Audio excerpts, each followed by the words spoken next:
In today's video, we are going to talk about how to stay a step ahead of conflicts with your kids. It's from Parenting series. Well, staying a step ahead of the conflict is so effective in keeping the peace in the household. Note that I'm saying staying a step ahead and not avoiding the conflict. Staying ahead means that you anticipate and that you act accordingly. So let's assume that I want my kids to hang the washed clothes on the rack. Of course, they are not going to be excited about it and they will try to avoid it, which I don't blame them because I don't like hanging the clothes myself either. So avoiding conflict would mean that I tell them that they have to hang up the clothes because I told them, and because I gave them an order, they will directly go into rebellion. They will say they don't want to, that they are tired, that they need some help, they can't do it independently, and that they are getting hungry, etc., etc. So as a parent, I start to negotiate with them. Like, oh, come on, this will be fun, or this is just 5 minutes of work and then you can rest. I will say, I'll help you, or maybe if they're hungry, I can say, okay, let's have a cookie and then we'll hang it up. So the child will finally get his way and maybe he will hang the clothes after that, or maybe he will try another negotiation. And if this continues like that, as a mother, you will end up doing the work yourself, most probably. Or you will get really, really mad and say things like, no one listens to me in this house, what are you guys doing?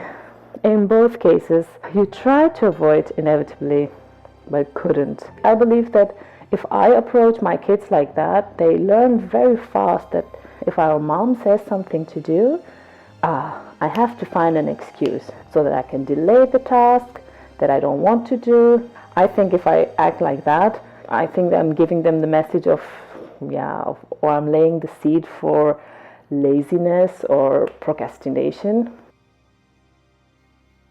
Then I changed my strategy. How do I do it now? A really effective way that works in our house is that we plan our day, even the kids, even my toddlers. Every single day there are tasks that they are supposed to do because they are part of the house and because I want my kids to be capable and responsible and independent.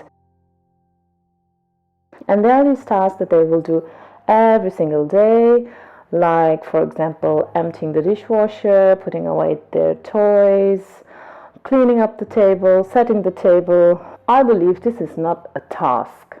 I think it's just common sense, because when you live in a household, there are things that you just do together because you're living in there and you want to be a part of that small little society and you want to be useful. Sometimes, I remember when I started asking them to do those little tasks in the house, they were like, oh, do we really have to do this? And I was like, no, you don't have. Like, let all of us going to sit on the table. Yeah, if we just sit and wait, the food will come fly in on our tables, or maybe the angels will come down to our house and they will bring the food to our table so that we can enjoy us and they can serve us. They realized really quickly that this is not going to happen. Anyways, even my 1-year-old takes out the spoon from the dishwasher. She thinks this is so much fun. She does it because everyone does it. So, when the day starts, we plan our day with my toddlers and I'm going to inform that today the baby clothes are on the agenda. Well, they don't hang up all the clothes, of course, they are just small kids, so they hang up the baby clothes, which are smaller and it's easier for them, for those motoric skills to develop, etc. I ask them when they are going to hang it up. I leave the choice up to them. I involve them in the decision making.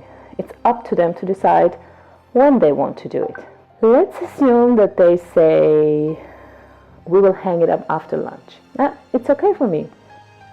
So after lunch I will remind them, that they have to do their task. If I approach my kids this way, I am teaching them, firstly, how to plan their day, secondly, how to make a decision, and thirdly, how to be responsible for their actions. That's how I stay a step ahead of conflicts. Because with 3 toddlers in the house, the conflicts really add up really fast.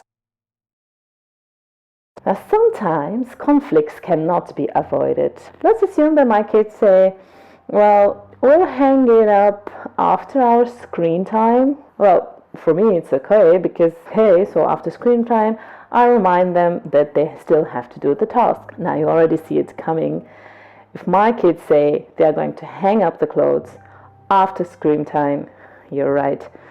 You know it's never going to happen. I know it's never going to happen. Never. The last thing I would want to do after having fun is to hang up clothes. But they decided that they are going to do it like that, so I will respect their decision. And in the back of my head, I'm already thinking, like, this will give me an opportunity to teach them about good and bad decisions in life. I have to stay positive. So they have their screen time. Screen time is over. I remind them that you still have to hang up the clothes, and yeah, nothing happens. We get in conflict. Personally, at this point, I don't accept any excuses. Unless it's a very good reason. We start talking and we start giving each other arguments, and I start asking those questions like, why are you not doing it? You told me you were going to do it. And I remind myself that I have to stay polite and calm. So I try my best to stay positive. I see it as an opportunity to teach my kids how to argument in conflicts using their both emotional and logical brain. I think I will talk about the emotional and logical brain in some other video because that's a quite important topic.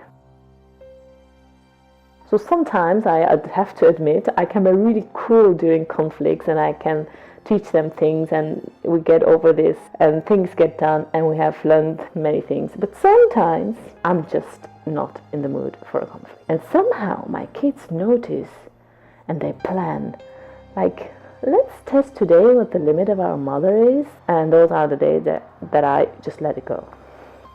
I tell them straight away what is on my mind. And that's okay, because I'm a human being. You know, I try my best. I plan with them.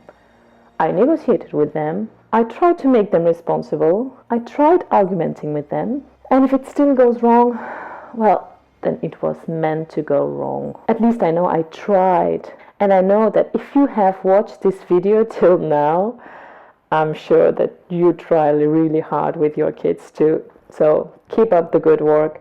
Parenting is really hard. Being a mother is hard. But remember, Allah has put the Jannah underneath our feet. So we always try to keep up the good work. And we try to enjoy as much as we can. Because those little creatures, they are the best gift from Allah that we could imagine. And I hope that with these tips, your life will become a little bit easier and more fun and simple. Thank you for watching. Jazakallah, and I will see you in the next video. Assalamu alaikum for now.